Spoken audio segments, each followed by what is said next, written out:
उपचुनाव को लेकर कांग्रेस की दूसरी सूची 27 सितंबर को आ सकती है। बाकी बचे 13 सीटों के उम्मीदवारों के नामों की लिस्ट को लेकर पीसीसी अध्यक्ष कमलनाथ दिल्ली दौरे पर हैं। दिल्ली में पार्टी नेताओं के साथ 13 प्रत्याशियों के नामों पर मंथन होगा। कांग्रेस ने 9 सीटों पर सिंगल नाम तय कर दिए हैं, वहीं 2 सीटों पर 3-3 नामों का पैनल है, जबकि ब्यावरा सीट और मेहिगांव सीट को लेकर अभी नाम तय नहीं हुए।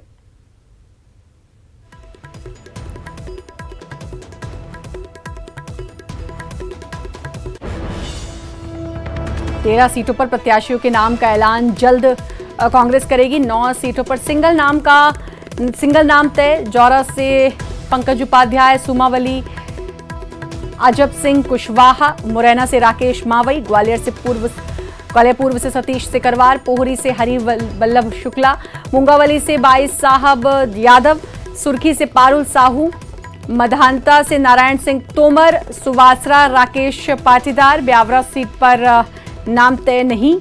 मेहिगांव सीट को लेकर अभी पेच फंसा है। बदनावर सीट को लेकर भी अभी पेच फंसा हुआ है। हेमंत कटारे चौधरी, राकेश सिंह चतुर्वेदी और राहुल सिंह भदौरिया के नाम पैनल में हैं। बड़ा मलहरा सीट पर 3 नाम, अजय यादव, दिनेश यादव और तिलक लोधी। और कांग्रेस के जो संभावित उम्मीदवार जौरा से पंकज उपाध्याय, सुमावली से अजब सिंह कुशवाहा, मुरैना से राकेश मावई, ग्वालियर पूर्व से सतीश सिकरवार, पोहरी से हरि वल्लभ शुक्ला, मुंगावली से 22 साहब यादव, सुर्खी से पारुल साहू, मदांता से राज नारायण सिंह तोमर, सुवासरा से राकेश पाटीदार के नाम तय। और मेहिगांव सीट को लेकर अभी पेच फंसा हुआ है। हेमंत कटारे चौधरी, राकेश सिंह चतुर्वेदी और राहुल सिंह भदौरिया के नाम पैनल में शामिल हैं।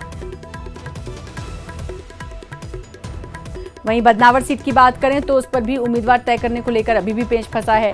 बड़ा मलहरा पर पैनल में 3 नाम हैं, दिनेश यादव, अजय यादव और तिलक लोधी का नाम शामिल है। हाल ही में कांग्रेस विधायक के निधन के बाद ब्यावरा सीट खाली हुई थी, लेकिन सीट पर नाम अभी तय नहीं हुए हैं।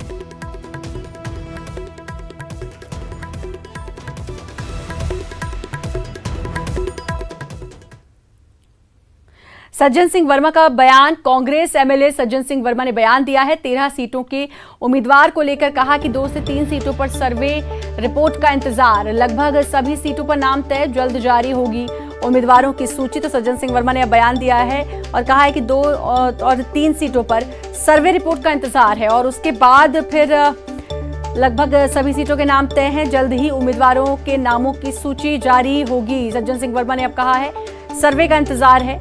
कांग्रेस एमएलए सज्जन सिंह वर्मा का बयान कि इंतजार है सर्वे रिपोर्ट का। जांच बाकी है। मैं समझता हूँ कि अभी लगेगा हमें 5-7 दिन। इस महीने हो जाएगी तारीख? हाँ, कर लेंगे। लगभग तय हो चुकी है क्या?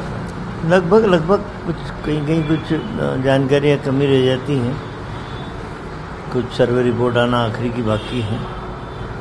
हमारे प्रभारी मंत्री हम भेज रखे हैं, उनकी रिपोर्ट फाइनल स्टेज पे है। लगभग तय है। और दिग्विजय सिंह ने सीएम को पत्र लिखा है। शिक्षा के अधिकार कानून को लेकर खत लिखा है। कानून के तहत प्रवेश प्रक्रिया शुरू करने की मांग, निजी स्कूलों की मनमानी पर रोक लगाने की मांग की है। गरीब बच्चों के प्रवेश पर रोक होने पर जताई है आपत्ति। कोरोना की आड़ में आरटीआई का नहीं हो रहा पालन। सरकार से पोर्टल खोलकर प्रवेश प्रक्रिया शुरू करने की अब दिग्विजय सिंह ने मांग की है। साथ ही उन्होंने कानून के तहत प्रवेश प्रक्रिया शुरू करने की मांग की है। निजी स्कूलों की मनमानी पर रोक लगाने की मांग, गरीब बच्चों के प्रवेश पर रोक होने पर आपत्ति जताई है और कोरोना की आड़ में आरटीआई का पालन नहीं हो रहा है। सरकार से पोर्टल खोलकर प्रवेश प्रक्रिया शुरू करने की मांग की है।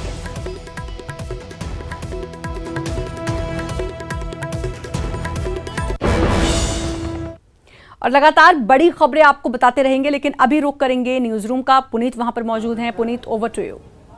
शुक्रिया श्रद्धा। और उपचुनाव होना है मध्य प्रदेश में। तारीखों का ऐलान भले ही नहीं हुआ, लेकिन सौगातों की बौछार लगातार की जा रही है सरकार की तरफ से। इसी के तहत आज भी सौगातें दी गई हैं स्ट्रीट वेंडर्स को। ग्रामीण क्षेत्र के स्ट्रीट वेंडर्स जो हैं उनको मुख्यमंत्री की तरफ से सौगात दी गई। 20,000 की संख्या में ये ग्रामीण स्ट्रीट वेंडर्स जो हैं इनके खाते में 10-10 हज़ार रुपये के कर्ज की राशि ट्रांसफ़र की गई। तो ये 10-10 हज़ार रुपये का कर्ज दिया जा रहा है जिसकी रकम ट्रांसफ़र की गई है मुख्यमंत्री की तरफ से। 20,000 ग्रामीण वेंडर के खाते में ये ट्रांसफ़र की गई रकम। भोपाल में ये कार्यक्रम आयोजित हुआ था। इसमें स्ट्रीट वेंडर से मुख्यमंत्री ने बात की और उनको रोज़गार को लेकर भी कई सुझाव उन्हें दिए हैं।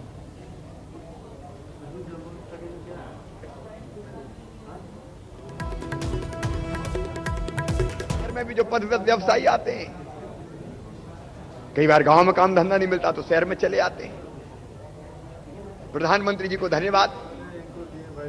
पहले उन्होंने प्रधानमंत्री स्वनिधि के अंतर्गत शहरी पद व्यवसायियों का कल्याण किया और मध्य प्रदेश ने 1,20,000 से, मैं सेंट्रल बैंक और आपकी पूरी टीम को बधाई देता हूं। शायद पूरे देश का 66% स्ट्रीट वेंडर योजना का लाभ अगर मिला तो अकेले मध्य प्रदेश राज्य में मिला। प्रधानमंत्री जी ने दिशा दिखाई। मैंने सोचा जब शहर वाले पद व्यवसायियों के लिए हो रहा तो गांव वालों को क्यों छोड़ूं। गांव में भी, कस्बों में एक गांव सेंटर होता है, बाकी आसपास के गांव सामान खरीदने आते हैं, बाजार लगता है वहां। हम क्या ऐसे जितने बड़े सेंटर हैं, जितने बड़े कस्बे हैं, वहां जो पथ व्यवसाय करने वाले भाई बहन हैं उनको भी इस योजना का लाभ दिया जाए। इसलिए शायद 5 जून को ही हमने सोचा, 5 जुलाई को मैंने सोचा ग्रामीण पथ व्यवसायी, मुख्यमंत्री ग्रामीण पथ व्यवसायी योजना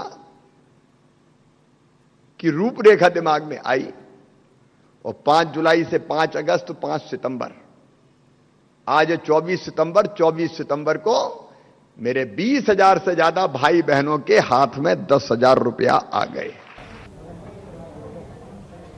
और इस कार्यक्रम में शिरकत करने के बाद मुख्यमंत्री शिवराज सिंह चौहान की तरफ से कृषि बिल को लेकर जो कांग्रेस की तरफ से विरोध देखने को मिल रहा है उसको लेकर प्रतिक्रिया सामने आई और उन्होंने इस कृषि बिल को किसान हितैषी बताया। कहा कि कांग्रेस की फितरत ही है झूठ बोलना और लोगों को भ्रमित करना। कांग्रेस को इस मामले में अपनी बात को रखना चाहिए और पीएम मोदी का विरोध नहीं बल्कि किसानों का विरोध है ये कांग्रेस के द्वारा जो किया जा रहा उन्होंने कहा।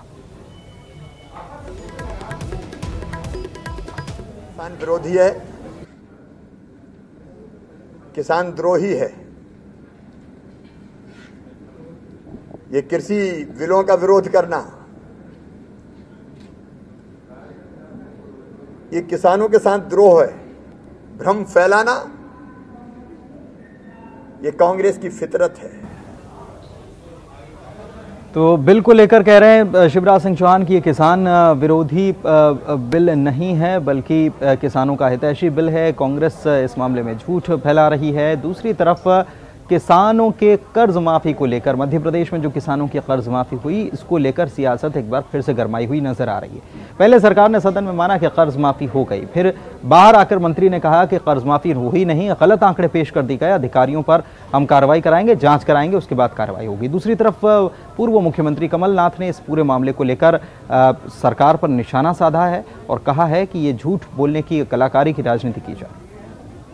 था कि 15 साल के बाद झूठ बोलने के बाद शिवराज सिंह जी ने सबक सीख लिया होगा। जब 2018 के चुनाव में मध्य प्रदेश के मतदाताओं ने, जनता ने शिवराज सिंह जी को घर बिठाया, पर वे बाज नहीं आने वाले हैं। ये पिछले 7 महीने, पिछले 15 महीनों से कहते गए कि कर्जा माफ नहीं हो रहा, कर्जा माफ नहीं हो रहा। मैं लगातार कहता गया कि कर्जा माफ जारी है। पहला किस्त था, दूसरा किस्त था और तीसरा किस्त में हम उसका समापन करने वाले थे। हमें कुल आवेदन लगभग 50 लाख आवेदन आए थे। इसमें से बहुत सारे पात्र नहीं थे जो इनकम टैक्स देते हैं, जिन्होंने मकान के लिए लिया है। हमारा फसल ऋण का निर्णय था, फसल ऋण का हमारा आश्वासन था। पर ऐसे भी थे जिनके 2 खाते से ज़्यादा था, 1 खाते से ज़्यादा था। ऐसे थे जिनका 2 लाख से ज़्यादा था। इसमें से जो पात्र थे, हमने लगातार कहते रहे और शिवराज सिंह लगातार झूठ बोलते रहे। उनके मंत्रिमंडल के सदस्य, और उन्होंने बड़ी जल्दी ही सिंधिया जी को भी झूठ बोलना सिखा दिया। पहले क्या बोलते थे मैं उसके बारे में कहना नहीं चाहता, कहते रहे कि कोई कर्जा माफ नहीं हुआ। अब विधानसभा में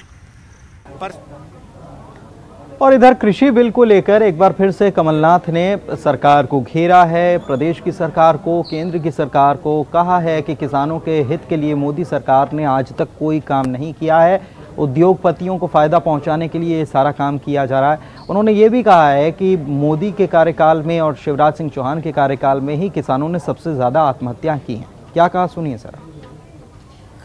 क्या मोदी जी ने एक कदम उठाया किसानों में? 2014 में कहते थे कर्जा माफ कर दूंगा, कहते थे इसको 50% कृषि क्षेत्र में फायदा होगा। सबसे ज्यादा किसानों की आत्महत्या हुई मोदी सरकार में, और सबसे ज्यादा। और 28 सीटों पर मध्य प्रदेश में उपचुनाव होना है और इसी को लेकर यह बयानबाजी कुछ ज्यादा ही तेज नजर आ रही है। इधर बीजेपी भी एड़ी चोटी का जोर लगा रही है तो कांग्रेस भी अपनी पूरी ताकत लगा रही है। बीजेपी की तरफ से तय किया गया है कि कमल के फूल का स्टिकर और मास्क बांटा जाएगा प्रचार के माध्यम के लिए। दूसरी तरफ पीसी शर्मा ने कहा है कि हम 15 महीने का हमारा जो कार्यकाल रहा है उसको लेकर जनता के बीच जाएंगे और जनता को सच्चाई बताएंगे। विधानसभा के चुनाव हुए थे तो अमित शाह जी और नरेंद्र मोदी जी ऐसी पैम्फलेट लेके घर घर घूमे थे खुद, और 70 में से इनकी 1-2 सीट आई थी। यही माहौल इन 28 सीटों पे है आज, क्योंकि इनके नेता तो मास्क लगाते नहीं हैं। और चलिए आगे बढ़ते हैं और ब्रेकिंग स्टूडियो का एक बार फिर से रुख करते हैं। श्रद्धा मेरी सहयोगी मौजूद हैं। श्रद्धा, ओवर टू यू। बिल्कुल पुनीत, और सीधी से खबर है जहां सीधी में खबर का असर हुआ है। न्यूज़ 18 की खबर का बड़ा असर सीधी में देखने को मिला है। शराबी पुलिस वालों के खिलाफ कार्रवाई, एक को सस्पेंड कर दिया गया है, एक को लाइन अटैच किया गया है। एसपी ने दोनों के खिलाफ कार्रवाई की है। प्रभात सेंगर हुए सस्पेंड और सुरसरी साकेत हुआ लाइन अटैच। नशे में धुत होकर रिश्वत मांग रहे थे दोनों। न्यूज़ 18 ने इस खबर को काफी प्रमुखता से दिखाया था। उसके बाद इस खबर का असर देखने को मिला कि एक को सस्पेंड किया गया और एक को लाइन अटैच कर दिया गया।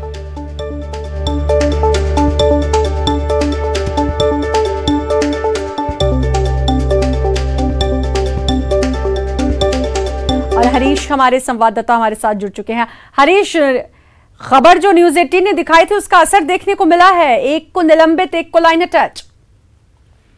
बिल्कुल, जिस तरह से आज जो 2 अलग अलग थाना से जो पुलिसकर्मियों की जो कृत्य सामने आई थी, जिसमें एक तो बाहरी थाने का था, जो वहां का एक पुलिसकर्मी था जो शराब के नशे में चौराहे में ही हंगामा कर रहा था, उसको पुलिस अधीक्षक ने सस्पेंड कर दिया है। दूसरा जो पूरा मामला था वो सिमरिया पुलिस चौकी का था, जो वाहन चेकिंग करते समय जो पुलिसकर्मी था वो शराब के नशे में था, और शराब के नशे के साथ साथ तो जो सिविल ड्रेस में वाहन चेकिंग कर रहा था, साथ ही वहाँ जो वाहन चेकिंग के दौरान जो आते जाने वाले जो लोग थे उनसे अवैध वसूली कर रहा था। उस पर भी पुलिस अधीक्षक ने कार्यवाही की है, उनको भी लाइन अटैच किया गया है। तो एक को सस्पेंड किए हैं जो बाहरी थाने का जो कर्मी है, तो उसको सस्पेंड कर दिया गया है, दूसरे को लाइन अटैच कर दिया है। तो कहीं न कहीं से पुलिस महकमे में जिस तरह से कृत्य सामने आ रहे थे शराब के नशे को लेकर, अलग अलग जो दोनों हैं, इनमें दोनों पे बड़ी कार्रवाई पुलिस अधीक्षक ने की है। जी बहुत बहुत शुक्रिया आपका तमाम जानकारी देने के लिए हरीश। तो न्यूज़ 18 ने खबर दिखाई थी और इस खबर का बड़ा असर देखने को भी मिला है।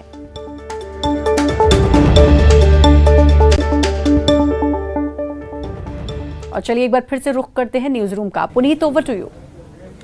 शुक्रिया श्रद्धा। मास्क नहीं पहनने और उस पर बयानबाजी, गलत बयानबाजी करने को लेकर गृह मंत्री नरोत्तम मिश्रा की तरफ से माफी मांग ली गई है। उन्होंने कहा है कि मेरे बयान से कानून की अवहेलना महसूस हुई है और इसके साथ ही मेरा बयान पीएम की भावना के अनुरूप नहीं था। मैं अपनी गलती मानते हुए खेद प्रकट कर रहा हूं और मैं मास्क पहनूंगा भी और लोगों से भी मास्क पहनने की अपील करूंगा।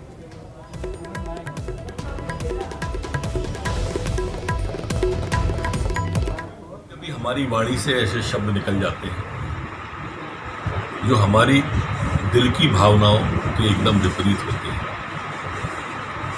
कल भी मास्क के संबंध में जो शब्द निकले वो पूर्णतः गलत थे।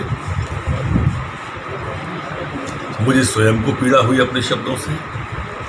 माननीय प्रधानमंत्री जी की भावनाओं के एकदम विपरीत थे और इसके लिए मैं खेद व्यक्त करता हूँ, गलती मानता हूँ और प्रार्थना करता हूँ सभी सामाजिक लोगों से, समाज के लोगों से, आवाम से कि वो मास्क पहने और कोविड के सभी नियमों।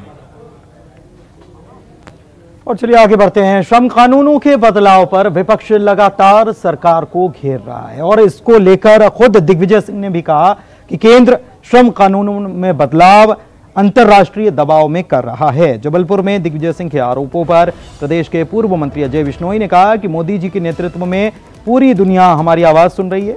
वहीं सीएम शिवराज सिंह चौहान को लेकर दिग्विजय सिंह के बयान पर पलटवार करते हुए बिश्नोई ने कहा कि मंदिर बनाने की परिपाटी कांग्रेस की रही है, हमें मंदिर बनाने की जरूरत नहीं, मोदी और अटल जी हमारे दिल में बसते हैं।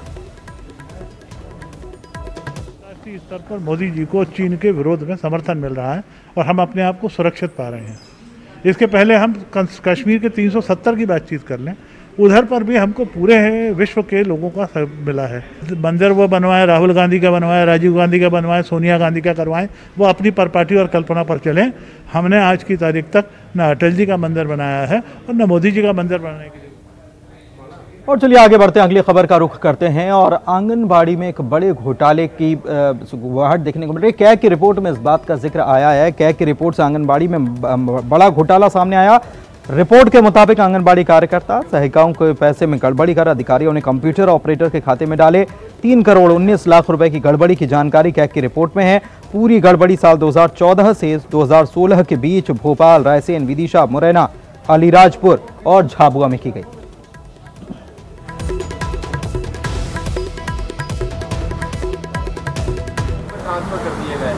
घोटाले की बात सामने आई, कांग्रेस कह रही है कि जांच होनी चाहिए। तो यदि ऐसा कोई मामला होगा तो जांच की जाएगी और जो दोषी होंगे उन पर कार्रवाई की जाएगी। ये इनके 15 साल के टेन्योर में बहुत घोटाले और घपले हुए हैं। व्यापम का ले लो, सीमस का ले लो, डंपर कांड ले लो, बहुत से हुए। अब एक नया खुलासा कैग ने और कर दिया है कि करोड़ों रुपए जो आंगनवाड़ियों के जो कार्यकर्ता थी उनके अकाउंट में जाना चाहिए था, उसके बजाय 17-18 लोगों के उसमें चला गया है। ये फर्जीवाड़े लगातार होते रहे, इसकी पूरे की जांच होना चाहिए और जो दोषी न केवल अधिकारी बल्कि मंत्री को भी खड़ा करते हो। इधर मंडी मॉडल एक्ट के विरोध में अब आर पार की लड़ाई शुरू हो चुकी है। हड़ताल पर चले गए 90,000 से ज्यादा व्यापारी। पूरे प्रदेश भर की जितनी भी मंडियां हैं, करीब 272 मंडियों के 90,000 से अधिक व्यापारी हड़ताल पर हैं। इस वजह से कृषि उपज मंडी में नीलामी समेत कोई काम नहीं हो पाया। हड़ताल कर रहे व्यापारियों का कहना है कि नए एक्ट से व्यापारियों के हित की सुरक्षा नहीं की गई, मंडियों के अस्तित्व पर भी खतरा मंडरा रहा है। केंद्र सरकार और राज्य सरकार ने पैदा कर दी है। केंद्र सरकार ने जो अध्यादेश लेके आए हैं कि व्यापारी या कोई भी व्यक्ति किसान से डायरेक्ट माल कहीं भी खरीद सकता है। अगर बात करें तो किसान अभी भी स्वतंत्र था इसके पहले, इस नियम लाने के पहले, कि किसान माल कहीं भी बेच सकता है। लेकिन कहीं ना कहीं ये नियम आने से ये मंडी आगे भविष्य में खत्म करने की तैयारी इसमें दिखती है। राज्य सरकार से हमारी ये प्रमुख मांग। खबरों का सफर जारी है, वक्त एक ब्रेक का हो चला है, जल्द लौटेंगे, बने रहिए। ब्रेक के बाद एक बार फिर से आपका स्वागत है और भोपाल से बड़ी खबर। कांग्रेस विधायक सुनीता पटेल का धरना। नरसिंहपुर एएसपी को हटाने के लिए धरना। धरने में शामिल हुए पूर्व नेता प्रतिपक्ष अजय सिंह और अजय सिंह का बयान कि एएसपी को लेकर कमलनाथ की सीएम से बात हुई, सरकार ने जल्द एक्शन लेने का भरोसा दिया, हटाए जा सकते हैं additional SP Rajesh Tiwari.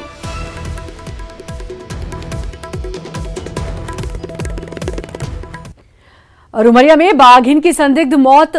Dhamokhar range में पनिहाई नाले के पास शव मिला। पार्क प्रबंधन मौके पर पहुंचा। पीएम के बाद पता चलेगी मौत की वजह। बांधवगढ़ में धमोखर रेंज की घटना है जहां पर बाघिन का शव मिला है। पोस्टमार्टम के बाद ही वजह स्पष्ट होगी।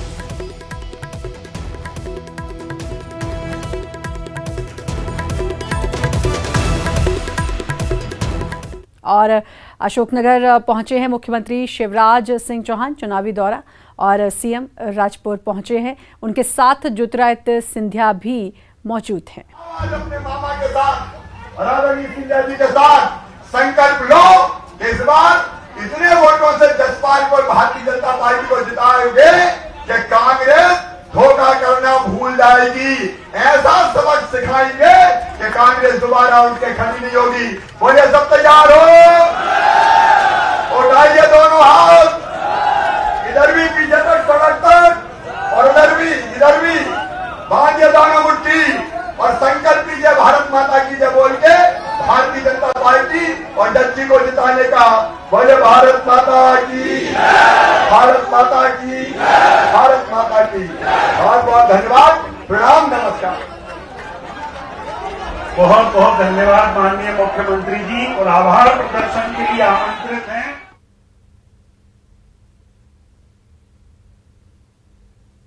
और इसी के साथ फिलहाल इस बुलेटिन में इतना ही। पुनीत, आपका बहुत बहुत शुक्रिया तमाम खबरें बताने के लिए, और बाकी खबरों के लिए लगातार बने रहिए न्यूज़ 18 मध्य प्रदेश।